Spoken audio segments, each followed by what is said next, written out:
Baru-baru ini momen seorang polisi berbagi makanan dengan tahanan viral di media sosial TikTok. Video viral tersebut dibagikan oleh akun TikTok @pakpol39, Jumat, tanggal 10 Desember tahun 2021. Diketahui, polisi berpangkat Brigadir 1 itu memang kerap membagikan kesehariannya, mulai dari menjaga lapas hingga main game. Pada video kali ini, Bribtu Ismail memperlihatkan momen ketika sedang memberikan makanan kepada tahanan. Ia juga tampak sedang menyantap hidangan ayam goreng dan bakso di meja berjaga yang berada tepat di samping sel. Ia tak segan-segan membagikan makanan yang ia santap kepada para tahanan.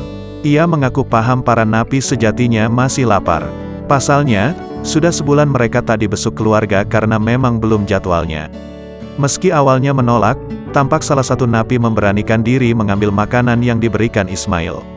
Sambil mereka sama-sama makan, Ismail pun membeberkan sedikit latar belakang para narapidana tersebut. "Kita semua sama, kok. Hanya berbeda status saja," sebut Ismail.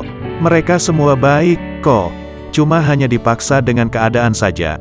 Aku lebih nyaman bersama mereka daripada bergaul dengan teman-teman bermuka dua," lanjutnya dikutip dari postingan akun tersebut. Diketahui peristiwa tersebut terjadi di Manado, Sulawesi Utara. Aksi terpuji Bribtu Ismail itu ternyata tidak hanya dilakukan sekali-sekali, namun sudah sering dilakukan olehnya. Unggahan tersebut langsung viral dan ditonton hingga total jutaan kali dan ratusan ribu komentar. Beragam komentar diberikan warganet, kebanyakan yang merasa salut dengan aksi polisi tersebut.